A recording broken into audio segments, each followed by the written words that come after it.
आज की वीडियो रामायण पर है तो वीडियो को अंत तक देखना, हो सके तो सब्सक्राइब जरूर करें। अपने एकमात्र बचे हुए पराक्रमी पुत्र इंद्रजीत का मृत शरीर देखकर रावण को गहरा धक्का लगता है और वह चिल्ला उठता है, प्रतिशोध। रावण अपने पुत्र इंद्रजीत से अत्यधिक प्रेम करता था, जिस वजह से वह उसकी मृत्यु को सहन नहीं कर पा रहा था। अपने प्रिय पुत्र इंद्रजीत के शव को देखकर रावण का क्रोध किसी ज्वाला की तरह भड़क उठता है और वह राम लक्ष्मण से प्रतिशोध लेने की बात कहता है। रावण के नाना माल्यवान जी उसे यह आभास करवाते हैं कि उनके सीता मोह के कारण लंका के सभी योद्धा मृत्यु को प्राप्त हो चुके हैं। माल्यवान की यह बात सुनकर रावण को सीता पर भी क्रोध आता है और अपनी तलवार लेकर वह सीता को ही मारने की इच्छा जाहिर करता है और कहता है कि सीता की वजह से ही हमारे कुल का नाश हो गया है, इसलिए अपने कुल के नाश की जड़ को मैं आज समाप्त कर दूंगा। लेकिन उस समय रावण के ससुर मय दानव भी वहीं पर उपस्थित थे। वह रावण को ये कहकर रोक लेते हैं कि युद्ध के अंतिम समय में आप एक निहत्थे स्त्री का वध करके अपने कुल के कलंक का भागी न बनिए।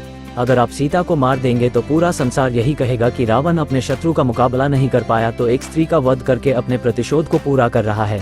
ये बात सुनकर रावण को अपने किए का आभास होता है और वह रुक जाता है। तब धीरज रखकर रावण अपने पुत्र मेघनाद का अंतिम संस्कार करता है। तब तक श्री राम की सेना कोई आक्रमण नहीं करती है। रावण का रणभूमि में आना। इंद्रजीत की मृत्यु के बाद लंका की सेना में केवल रावण ही रह गया था जो युद्ध कर सकता था। अगले दिन वह पूरी तैयारी करके रणभूमि में जाता है और गरजता हुआ राम लक्ष्मण को ललकारता है। प्रतिशोध की ज्वाला में जलता हुआ रावण लक्ष्मण को ललकारते हुए कहता है, कहाँ है लक्ष्मण जिसने मेरे पुत्र का वध किया? आज उस लक्ष्मण के प्राण लेकर मैं अपने प्रतिशोध की ज्वाला ठंडी करूंगा। ये कहकर रावण अपने तीव्र बाण लक्ष्मण पर चलाता है। लक्ष्मण जी भी बाण चलाते हैं और रावण के बाणों का उत्तर देते हैं। उन दोनों का युद्ध देखकर जामवंत जी श्री राम से आग्रह करते हैं कि हे प्रभु, अपने पराक्रमी पुत्र के मृत्यु से आहत हुआ रावण स्वयं महाकाल का रूप बनकर आया है, उसका सामना आपके अलावा कौन कर सकता है, इसलिए कृपया आप स्वयं जाकर युद्ध में उसका सामना कीजिए।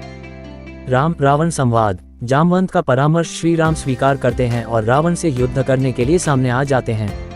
श्री राम के सामने आते ही रावण फिर से उन्हें ललकारता है और उनसे प्रतिशोध लेने की बात कहता है।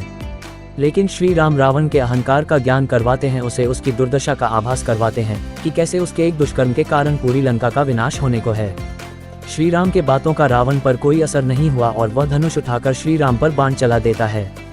श्री राम और रावण के बीच में युद्ध आरंभ हो जाता है। वहीं पर विभीषण, जामवंत, हनुमान, सुग्रीव, लक्ष्मण सभी श्री राम के आसपास खड़े हुए थे। विभीषण को देखकर रावण को उस पर क्रोध आता है, क्योंकि उसी कुलद्रोही के कारण उसके सभी मित्रों की मृत्यु हो गई है। यही सोचकर रावण विभीषण को मारने के लिए घातक शक्ति उस पर चला देता है और बोलता है कि इस शक्ति से तुझे भगवान भी नहीं बचा सकते। राम रावण का युद्ध।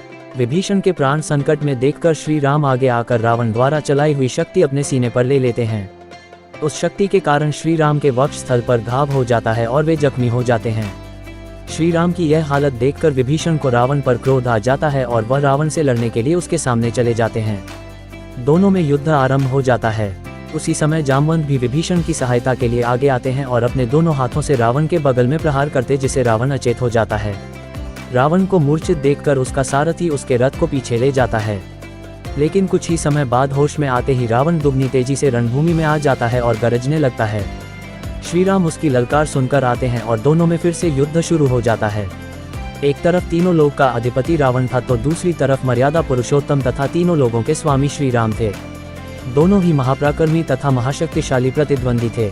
दोनों एक दूसरे पर बाण चला रहे थे और एक दूसरे के बाणों को काट रहे थे। लंका के सैनिक तथा वानर सैनिक सभी आपस में लड़ना छोड़कर राम रावण का युद्ध देखने लगते।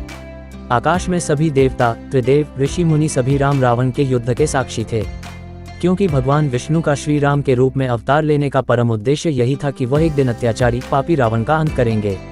युद्ध में दोनों एक दूसरे के बाणों से घायल होते हैं। श्री राम और रावण के बीच युद्ध निर्णायक होने जा रहा था, लेकिन सूर्यास्त होने के कारण युद्ध स्थगित कर दिया जाता है तथा रावण अपनी सेना लेकर लंका में लौट जाता है।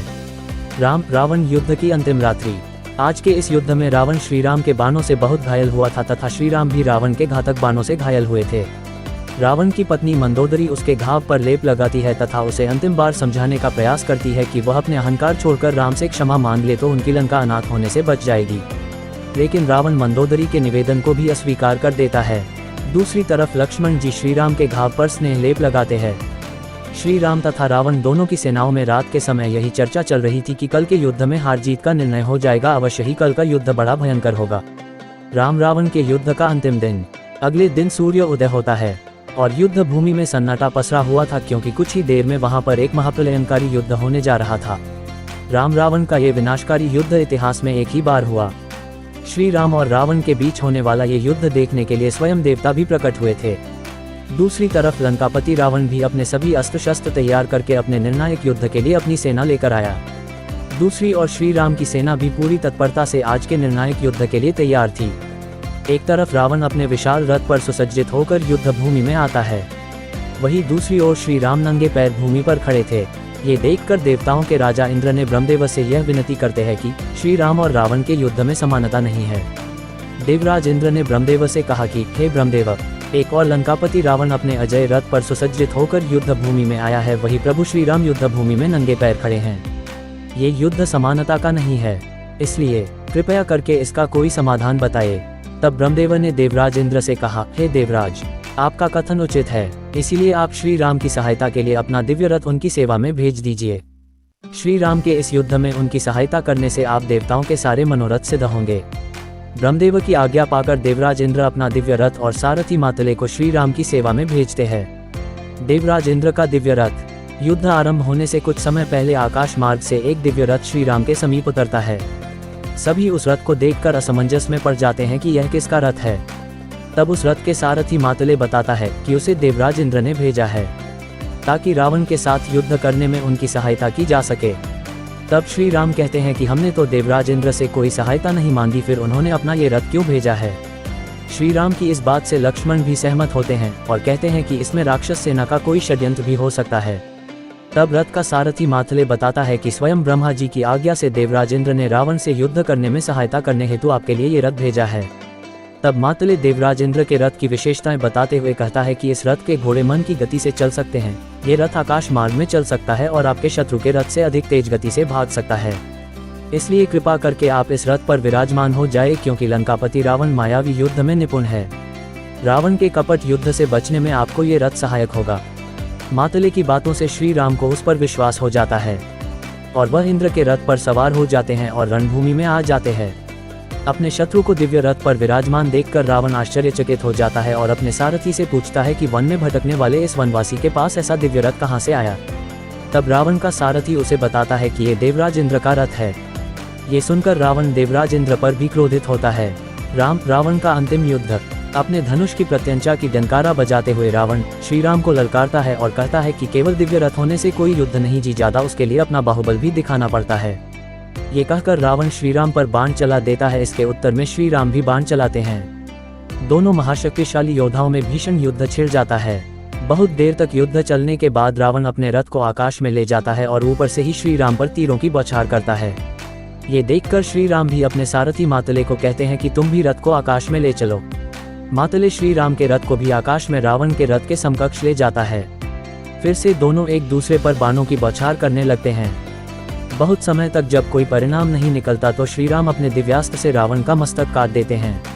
लेकिन ये क्या, रावण का मस्तक काटते हैं ही उसके धड़ पर दूसरा मस्तक पैदा हो गया। ये देखकर श्री राम भी आश्चर्य में पड़ जाते हैं और वह फिर से अपना एक दिव्यास्त्र रावण पर चलाते हैं, जिससे रावण का मस्तक फिर से कट जाता है। मस्तक कटते ही रावण का दूसरा मस्तक फिर से आ जाता है और रावण जोर जोर से हंसने लगता है। ये सब देखकर श्री राम थोड़े विचलित होने लगते हैं और वह बारंबार रावण पर दिव्यास्त्र चलाते हैं, जिनसे रावण का मस्तक कट के गिर जाता है। लेकिन जितनी बार भी रावण का मस्तक कटता है उतनी ही बार एक नया मस्तक वहां पर उग जाता है। विभीषण द्वारा रावण के अमरत्व का रहस्य बताना। ये सब देखकर विभीषण जी ऊपर श्री राम के समीप जाकर उन्हें रावण के अमृत का रहस्य बताते हैं। विभीषण श्री राम से कहते हैं, हे राम, रावण का मस्तक काट देने से उसकी मृत्यु कभी नहीं होगी, क्योंकि ब्रह्मदेव के वरदान के कारण उसकी नाभि में अमृत है। नाभि में अमृत होने के कारण ही उसका मस्तक कटने के बाद तुरंत दूसरा मस्तक उग जाता है। यदि आप रावण का अंत करना चाहते हैं तो उसके नाभि में स्थित अमृत को नष्ट करना होगा, तभी रावण की मृत्यु हो सकती है। श्री राम द्वारा रावण का वध, रावण का अंत। ये रहस्य जानकर श्री राम अपना महाशक्तिशाली महाअस्त्र संधान करके रावण पर चला देते हैं। वह तीर जाकर रावण की नाभि पर लगता है, जिससे रावण की नाभि में स्थित सारा अमृत नष्ट हो जाता है। तब श्री राम एक और दिव्यास्त्र मंत्र उपचार करके रावण पर चला देते हैं। वह तीर लगते ही रावण धराशायी हो जाता है और श्री राम कहता हुआ आकाश से लुढ़कता हुआ भूमि पर आकर गिरता है और मृत्यु को प्राप्त हो जाता है। और इस प्रकार असुरराज, लंकापति तथा त्रिलोकाधिपति रावण का अंत हो जाता है। श्री राम की जयकार। रावण का अंत होते ही तीनों लोग श्री राम की जय जयकार करने लगते हैं। देवता भी श्री राम के ऊपर पुष्प वर्षा करते हैं क्योंकि उनके इतने वर्षों के मनोरथ को आज श्री राम ने सफल कर दिया था। रावण की शक्ति और अहंकार। रावण देवताओं का परम शत्रु था क्योंकि नवग्रह उसके अधीन थे तथा देवराज इंद्र भी उससे भयभीत रहते थे। रावण को ब्राह्मण देव से यह वरदान प्राप्त था कि कोई भी देवता, असुर, नाग, किन्नर, गंधर्व उसको मार नहीं सकते। लेकिन अपने अहंकार के कारण रावण ये भूल गया था कि उसके वरदान में उसे मानव से सचेत नहीं किया गया था। इसके पीछे कारण ये था कि रावण मनुष्य को तुच्छ समझता था और वह सोचता था कि एक मनुष्य मुझे चाह कर भी मार नहीं सकता, इसलिए उसने अपने वरदान में मानव से बचाव के लिए नहीं कहा था। रावण के अहंकार के कारण हुई चूक ही उसकी मृत्यु का कारण बनी। जब रावण के अत्याचार पृथ्वी पर अत्यधिक बढ़ गए थे तब सभी देवताओं ने भगवान विष्णु से सहायता मांगी। तब उन्होंने देवताओं को आश्वस्त किया था कि वह भूमि पर साधारण मानव श्री राम के रूप में जन्म लेंगे और उसी रूप में वह रावण का अंत करेंगे। धन्यवाद। आपका वीडियो पसंद आए तो सब्सक्राइब जरूर करें। जय श्री राम।